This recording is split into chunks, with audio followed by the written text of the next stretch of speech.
சாப்பிடுறது ரொம்ப பார்த்து சாப்பிடுவேன். I take care of myself. ஒரு நாள்ல நடக்காது. It's a yearly process. Dark circle வருது, இல்ல ஒரு பெரிய பாயில் வருது, பிம்பிள் வருது, எல்லாம் வரும். வராமல hormonal changes everything will come. அதுக்கான க்ரீம், லோஷன், சீரம், மெயின்டெனன்ஸை விட்டுட்டோம் அப்படின்னா skin will again become dry. Right now I am on diet. So இப்போ நான் எடுக்கிறது எல்லாமே நிறைய ஸ்ப்ரவுட்ஸு, நிறைய பன்னீர். ப்ராடக்ட் உங்களுக்கு ஒரு 100 ருபீஸில் கிடைக்குதுன்னா அது ஏன் 100 ருபீஸில் கிடைக்குதுன்னு திருப்பி படிச்சிங்கன்னா உங்களுக்கு தெரியும். 10 ரூபாய்க்கு வந்து உங்களுக்கு கடலை மிட்டாயும் கிடைக்கும், சிப்ஸும் கிடைக்கும். ஏன் கடலை மிட்டாய் சூஸ் பண்ணணும், ஏன் சிப்ஸை சூஸ் பண்ணக்கூடாதுன்னு உங்களுக்கு தெரியணும். நான் ஒரு விஷயம் சாப்பிட்றேன்னா அதில் சோடியம் எவ்வளோ இருக்குது, அவ்வளோ சோடியம் ஒரு நாளைக்கு நான் எடுக்கலாமா? இன்னைக்கு நான் ஒரு ப்ராடக்ட்டை ப்ரொமோட் பண்ணுறேன், 4 நாளில் நானே இன்னொரு ப்ராடக்ட்டை ப்ரொமோட் பண்ணுறேன், 10 நாளில் இன்னொரு ப்ராடக்ட்டை ப்ரொமோட் பண்ணுறேன். அப்போ நான் ஏன் பண்ணுறேன்? விமென் மென்னெல்லாம் கிடையாது. நீ எழுந்தா உன் சாப்பாடை நீ வாங்கி சாப்பிட்ற அளவுக்கு பார்த்துக்கணும். உனக்கு மேலே ஒரு கூரையை நீ தான் ஏற்படுத்திக்கணும். என்னடா நம்ம இன்னொருத்தரை சார்ந்து இருக்கோமேன்னு. இன்னைக்கு எனக்கு தெரிஞ்ச அந்த பிரச்சனை இல்லை. there will be a day where you're on roads. எதுவுமே இல்லை. இவ்வளோ நம்ம பார்த்து பண்ணியும் 26 வருட நம்பிக்கை, லட்சக்கணக்கான சந்தோஷ திருமணங்கள். கல்யாணம்னாலே தமிழ் மேட்ரிமோனி தான். தங்கம் விற்று ஃபாஸ்டா பணம் பெற ஃபாஸ்ட் மணி கோல்ட் 9655796557. 20 இயர்ஸ்க்கு முன்னாடி நாங்க உங்களை எப்படி பார்த்தோமோ இப்பவும் அப்படியே தான் இருக்கீங்க. அப்படியா? Touch wood. இப்படி what is the secret ma'am, உங்க பியூட்டி சீக்ரெட் எப்படி நீங்க மெயின்டைன் பண்றீங்க? I think it's inside. I'm very happy. I'm a very joyful person, happy person. சாப்பிட்றது ரொம்ப பார்த்து சாப்பிடுவேன். I take care of myself. நான் என்னுடைய உடம்பு வந்து ரொம்ப முக்கியமாக நான் பார்ப்பேன். ஸோ எல்லா இடத்துலையுமே ரொம்ப கேர்ஃபுல்லாக இருப்பேன். அதெல்லாம் தான். அது ஒரு நாளில் நடக்காது. It's a yearly process. அந்த கன்சிஸ்டன்சியோட நம்ம ஒரு விஷயம் பண்ணும்போது அது அப்படியே அமைஞ்சிடும். கண்டிப்பா இண்டஸ்ட்ரியில நீங்க இவ்வளோ நாள், நானே சொல்லிட்டேன் 20 இயர்ஸாக பார்த்துட்டு போய் இப்படியே தான் இருக்கீங்க. அதுக்கு பின்னாடி ஃபுட்டை தாண்டி நீங்கள் உங்கள் ஸ்கின்னையும் சரி, ஹேரையும் சரி கண்டிப்பாக மெயின்டைன் பண்ணி ஆகணும். நம்ம லைட்ஸ் முன்னாடி, பொல்யூஷன்ஸ் முன்னாடி நின்றுட்டு இருக்கோம். So how do you maintain that? There is a lot of process behind it. நான் சும்மாலாம் அப்படியே வந்து இதெல்லாம் கிடையாது. I have a dermatologist, doctor Renita Rajan, render skin clinic. அவங்க தான் என்னோட டெர்மட்டாலஜிஸ்ட். ஸோ எனக்கு ஏதாவது ஒரு பிரச்சனை, டார்க் சர்க்கிள் வருது, இல்லை ஒரு பெரிய பாயில் வருது, பிம்பிள் வருது, எல்லாம் வரும். வராமல hormonal changes everything will come. But அதை நான் ரைட் பர்சனோட அட்ரெஸ் பண்ணும்போது அதுக்கான cream, lotion, serum, hair wash, அதுக்கு தேவையான ஒரு சீரமு, அதெல்லாம் நம்ம மெயின்டைன் பண்ணுறப்போ இட் லுக் குட். மெயின்டெனன்ஸை விட்டுட்டோம் அப்படின்னா skin will again become try. So you need to maintain. எல்லாத்துக்குமே நீங்கள் டைம் அண்ட் எஃபர்ட் போட்டிங்கன்னா, கன்சிஸ்டண்ட்டாக போட்டிங்கன்னா அது வேலையை பார்த்துட்டே இருக்கும். அதுக்கான இதை வந்து நம்ம கொடுக்கணும். நம்ம பிளேட்ஸ் எப்போவுமே க்ளீனாக இருந்தால் பாடி க்ளீனாக இருக்கும்னு ஒரு விஷயம் இருக்குல்ல. What is in your plates always? Right now I am on diet. So இப்போ நான் எடுக்கிறது எல்லாமே நிறைய ஸ்ப்ரவுட்ஸு, நிறைய paneer, mixed of protein, carb, fat, no starch, no much of carbohydrates, more of protein intake, more of fibre. இப்படி தான் நான் இப்போ எடுத்துகிட்ருக்கேன். Because I am back to screen, I want to look even more presentable. So clean plate எப்போவுமே நியாயம். And இந்த products ma'am எப்போவுமே எல்லாருமே சொல்லுவாங்க they will have the most expensive திங்ஸ்ன்னு. பட் நம்மளும் சாதாரணமான சில விஷயங்கள் வச்சுட்டு போகலாம். அந்த மாதிரி நீங்கள் யூஸ் பண்ணுறது உண்டா? What is your most expensive and most cheaper product? Cheaper ப்ராடக்ட்டுங்கிறது கிடையாதுமா. இப்போ ஒரு ப்ராடக்ட் உங்களுக்கு ஒரு 100 ருபீஸில் கிடைக்கிதுன்னா அது ஏன் 100 ருபீஸில் கிடைக்குதுன்னு திருப்பி படிச்சிங்கன்னா உங்களுக்கு தெரியும். அதில் இருக்கிற கெமிக்கல் காம்போசிஷன் என்ன, அது என் ஸ்கின்னுக்கு என்ன பண்ணும். இப்போ ஒரு 10 ரூபாய் லேஸ் பேக்கெட் வாங்கி நான் சாப்பிட்றேன்னா அதுக்குள்ளே என்ன இருக்குது, அது என் வயிற்றுக்குள்ளே போனால் எனக்கு என்ன ஆகும், அந்த ஒரு அவேர்னஸோடு பண்ணணும். 10 ரூபாய்க்கு வந்து உங்களுக்கு கடலை மிட்டாயும் கிடைக்கும், சிப்ஸும் கிடைக்கும். ஏன் கடலை மிட்டாய் சூஸ் பண்ணணும், ஏன் சிப்ஸை சூஸ் பண்ணக்கூடாதுன்னு உங்களுக்கு தெரியணும். அது தெரிஞ்சிருச்சுன்னா நீங்கள் சூஸ் பண்ணுறது எல்லாமே அதுக்கேற்ற மாதிரி சூஸ் பண்ணுவீங்க. மணி ஓரியன்டாக போக மாட்டீங்க. மணி ஓரியன்டாக எதுவுமே கிடையாது. அது கொடுக்கக்கூடிய பலன் என்னங்கிறது தான் நம்ம பார்க்கணும். ஒரு நாமக்கட்டி பண்ணக்கூடியது ஒரு பெயிண்ட் பண்ணுமா, அவ்வளோதான் டிஃப்ரென்ஸ். நாமக்கட்டி சீப்பு, பெயிண்ட் காஸ்ட்லி.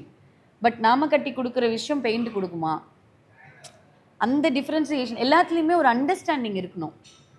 நான் ஏன் இந்த ஃபேஸ் வாஷ் யூஸ் பண்ணுறேன், அந்த ஃபேஸ் வாஷ் பின்னாடி என்ன இருக்குது, அது ஆர்கானிக்கா, அது கெமிக்கலா, கெமிக்கல்னா என்ன மாதிரியான கெமிக்கல் அதில் இருக்குது, நான் ஒரு விஷயம் சாப்பிட்றேன்னா அதில் சோடியம் எவ்வளோ இருக்குது, அவ்வளோ சோடியம் ஒரு நாளைக்கு நான் எடுக்கலாமா, இந்த மாதிரி சின்ன சின்ன விஷயங்கள் புரிதலோட நம்ம கிச்சனை ஆப்ரேட் பண்ணோன்னா, புரிஞ்சுக்கிட்டு நம்ம ஒரு விஷயத்த பண்ண ஆரம்பித்தோன்னா தானாகவே எல்லாமே மாறும். யாரும் சொல்லி கொடுத்து அது மாறாது. அது ஆட்டோமேட்டிக்காக ஒரு விஷயத்த வந்து உங்களுக்கு கற்றுக் கொடுக்கும். நிஜமாலுமே இந்த ஒரு விஷயம் எனக்கு யாருமே சொன்னதில்லை மேம். ஃபர்ஸ்ட் டைம் நீங்கள் தான் எனக்கு சொல்கிறீங்க. Because when we ask people they just say what they use. ஏன்னா நம்ம இப்போ பார்க்குற விஷயங்கள் சோஷியல் மீடியாவில் இன்ஃப்ளூயன்சர் ஒன்று போட்டாலும் சரி, ஒரு ஆக்ட்ரஸும் அவங்களுக்கு அது சூட் ஆயிருக்கும், அதை அவங்க போடுவாங்க. இன்னொன்று கூட இருக்கு. ஒரு இன்ஃப்ளூயன்சர் போடுறாங்கன்னா இன்னைக்கு எல்லாருமே இன்ஃப்ளூயன்சர்ஸ். எல்லாருமே இன்னைக்கு நான் ஒரு ப்ராடக்ட்டை ப்ரொமோட் பண்ணுறேன், 4 நாளில் நானே இன்னொரு ப்ராடக்ட்டை ப்ரொமோட் பண்ணுறேன், 10 நாளில் இன்னொரு ப்ராடக்ட்டை ப்ரொமோட் பண்ணுறேன். அப்போ நான் ஏன் பண்ணுறேன்? எதுக்காக நான் 10 பொருளை வந்து ஒரே விஷயத்தில் நான் விற்க ட்ரை பண்ணுறேன், இல்லை நான் இன்ஃப்ளூயன்ஸ் பண்ண ட்ரை பண்ணுறேன், அதில் எனக்கு என்ன கிடைக்குது? அதை நீங்கள் யோசிக்கணும்ல. எவ்வளோ தூரம் ட்ரையல் பண்ணியிருப்பாங்க, 20 டேஸில் எப்படி ஸ்விட்ச் ஆகுறாங்க அப்படிங்கிற சில விஷயங்கள் அப்படிங்கிறது நம்ம யோசிக்கணும்ல. இப்போ நான் ஒரு டிசிப்ளின் வச்சுருக்கேன். நான் வந்து ரியல் எஸ்டேட்ஸ் ப்ரொமோட் பண்ண மாட்டேன், நான் வந்து ஒரு பெட்டிங் ஆப்பை ப்ரொமோட் பண்ண மாட்டேன். அது நான் எடுத்த கால். ஸோ எனக்கு 4 பில்டிங்கை நான் ஒரே வாட்டி விற்க மாட்டேன். பட் வேற ஒருத்தர் பண்ணுறாங்கன்னா ஏன் பண்ணுறாங்க? உண்மையாகவே அவங்க இன்ஃப்ளூயன்ஸ் பண்ண ட்ரை பண்ணுறாங்களா? அதுக்கு பின்னாடி ஒரு ட்ரூத் இருக்கா? அதை பார்க்காம வெறும்னா லிங்க்கில் போய் லிங்க்கை ப்ரெஸ் பண்ணி வாங்கிட்டீங்கன்னா தட் இஸ் யோர் மிஸ்டேக். நம்ம அவங்கள ப்ளேம் பண்ணவே முடியாது. அது நம்மக்கிட்ட இருக்கணும் கண்டிப்பாக. இப்போ நம்ம ரொம்ப வருஷமாகவே ஒரு 5-6 இயர்ஸாகவே இந்த உமன் எம்பவர்மெண்ட்டை வந்து நல்லாவே ஸ்ட்ரெஸ் பண்ணியும் பேசுகிறோம். இன்னொன்று ஒரு பக்கம் ஃபினான்ஷியல் இண்டிபெண்டன்ஸ் அப்படிங்கிறது இப்போ வந்து ஜாஸ்தி இருக்குது. எல்லாரோட மைண்ட்லேயுமே விமன் வரப்போ அவங்களோட மைண்டில் நான் ஃபினான்ஷியலாக இண்டிபெண்ட் ஆகிட்டு தான் என்னோட லைஃப்பில் ஃபர்தர் ஸ்டெப்ஸ் நான் எடுப்பேங்கிறது. உங்களுக்கு இந்த ஃபினான்ஷியல் இண்டிபெண்டன்ஸ் வந்து எவ்வளோ இம்பார்ட்டன்ட்னு நினைக்கிறீங்க? ரொம்ப முக்கியம். விமன் மென்னெல்லாம் கிடையாது. நீ எழுந்தா உன் சாப்பாடை நீ வாங்கி சாப்பிட்ற அளவுக்கு பார்த்துக்கணும். உனக்கு மேலே ஒரு கூரையை நீ தான் ஏற்படுத்திக்கணும். உன் துணி நீ தான் வாங்கிக்கணும். டிபெண்டன்சி இருக்கிற இடத்துல ஆட்டோமேட்டிக்காக நம்ம வந்து ஒரு மாதிரி எப்படி சொல்கிறது, அவங்க பார்க்குறாங்களோ இல்லையோ நமக்கே அது வந்து ஒரு மாதிரி இருக்கும். என்னடா நம்ம இன்னொருத்தரை சார்ந்து இருக்கோமேன்னு. இன்றைக்கி எனக்கு தெரிஞ்ச அந்த பிரச்சனை இல்லை. இன்றைக்கி நிறைய பேர் ஆண்டர்ப்ரினர்ஸாக மாறணும்னு ட்ரை பண்ணுறாங்க. அந்த வாக் ஆஃப் லைஃப் ரொம்ப ஜாஸ்தி ஆகிடுச்சு. வீட்டுக்குள்ளே இருந்தால் கூட நான் எப்படி சம்பாதிக்க முடியும், நான் எப்படி பணம் பண்ண முடியும், நான் வீட்லேயே இருந்து என்னெல்லாம் பண்ணலாங்கிற அளவுக்கு யோசிக்க ஆரம்பிச்சிட்டாங்க. குழந்தைங்கள ஸ்கூலுக்கு அனுப்புனதுக்கப்புறம் வீட்டில் இருக்கிற அந்த டைமை ரொம்ப ப்ராப்பராக யூட்டிலைஸ் பண்ணுற பெண்களும் இருக்காங்க. Financial independence is very very very very important. ரொம்ப முக்கியம். இது ஜெண்டர் பேஸ்டு கிடையாது, யாருக்காக இருந்தாலும் ரொம்ப முக்கியம். சேவ் ஃபார் த ரெய்னி டேஸ்னு ஒரு பழமொழி இருக்குது. நாளைக்கு மழை பெய்யுதா, நான் எப்படி சொல்கிறது, அக்டோபர் நவம்பரில் மழை பெய்யும் அப்படின்னா மே ஜூன் ஜூலையில் விறகு எடுத்து வச்சிடணும். அப்போ தான் அக்டோபர் நவம்பரில் மழை பெய்யும் போது விறகு எடுத்து யூஸ் பண்ண முடியும். விறகே இல்லாமல் நான் போய் மழையில் நிற்பேன் அப்படின்னா அது கரெக்டான அப்ரோச் கிடையாது. ஏன்னா நம்ம மட்டும் நிற்க மாட்டோம், ஒரு குடும்பத்தையும் சேர்த்து நிற்க வைக்கிறோம் இல்லையா. அது கண்டிப்பாக இருக்க வேண்டிய ஒரு விஷயம். என்னைக்காச்சும் நீங்கள் இந்த ஃபினான்ஷியலாக இல்லைன்னா எக்கனாமிக்கலாக ஏதோ ஒரு இடத்துல எனக்கு ஒரு ஒரு பிடிப்பு ஒன்று இருக்கும் தெரியுமா, திடீர்னு ட்ராப் ஆகுது, அந்த மாதிரி எப்பவுமே இருக்குமா, எல்லார் வாழ்க்கையிலையுமே இருக்கும். There will be a drop, there will be a high, there will be a low, there will be a day where you're on roads. எதுவுமே இல்லை. இவ்வளோ நம்ம பார்த்து பார்த்து பண்ணியும் அதுதான் அந்த லைஃப் சைக்கிள். நீங்கள் எல்லாமே கோத்ரூ பண்ணி தான் வரணும். அது என்ன சொல்லுவாங்க, எத்தனையோ வருஷம் நல்லா வாழ்ந்தவங்களும் கிடையாது, எத்தனையோ வருஷம் கெட்டவங்களும் கிடையாதுங்கிற மாதிரி இட்ஸ் அ பேலன்ஸ். ஆனால் நீங்கள் ரொம்ப நல்லா இருக்கும்போது எப்படி இருக்கீங்கிறது தான் ரொம்ப ரொம்ப முக்கியம். அப்போ தான் நீங்கள் கீழே இருக்கும்போது ஒரு மாதிரி மெஷர்டாக இருப்பீங்க. ஆனால் நிறைய பேர் ஒரு வார்த்தை சொல்லிடுவாங்க. இப்போ டெலிவிஷனில் இருக்கோம், லைம்லைட்டில் இருக்கோன்னா அவங்களுக்கு என்னப்பா அவங்கக்கிட்ட எல்லாமே இருக்குங்கிற ஒரு விஷயம் சொல்லுவாங்க. ஆனால் அதுக்கு பின்னாடி இருக்க ஸ்ட்ரகிள் நமக்கு, அதுக்கு பின்னாடி இருக்க எவ்வளோ விஷயங்கள் நம்ம கோ த்ரூ பண்ணியிருக்கோங்கிறது நமக்கு தானே தெரியும். What was it for you when people say like அவங்களுக்கு என்னப்பா அவங்களுக்கு எல்லாமே இருக்குது, அவங்களுக்கு என்னப்பா அவங்களுக்கு எல்லாம் கிடைக்கிது அப்படின்ற மாதிரி ஒரு விஷயம், அவங்க லேவிஷாக தான் இருப்பாங்க அப்படிங்கிறது. ஆனால் நமக்கு தான் தெரியும் நம்ம வாழ்க்கையில் என்ன போகுதுன்னே. ஸோ இந்த ஒரு ஸ்டேட்மெண்ட் நீங்கள் எப்படி பார்க்குறீங்க? நான் அந்த ஸ்டேட்மெண்ட்டை பார்க்க வேண்டிய இடத்துல இல்லையே. நான் என் வாழ்க்கையை வாழ்ந்துட்டுருக்கேனே.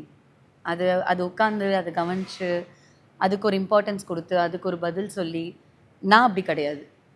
ஸோ அது அவங்களோட பிரச்சனை, நினைக்கிறது அவங்க பிரச்சனை. அவங்களுக்கு என்ன பிளேட்டில் கொடுக்குறேங்கிறது என்னோட பிரச்சனை. நான் எவ்வளோ மெட்டீரியல் கொடுக்குறேனோ அதை பொறுத்து தான் நீங்கள் பேசுவீங்க.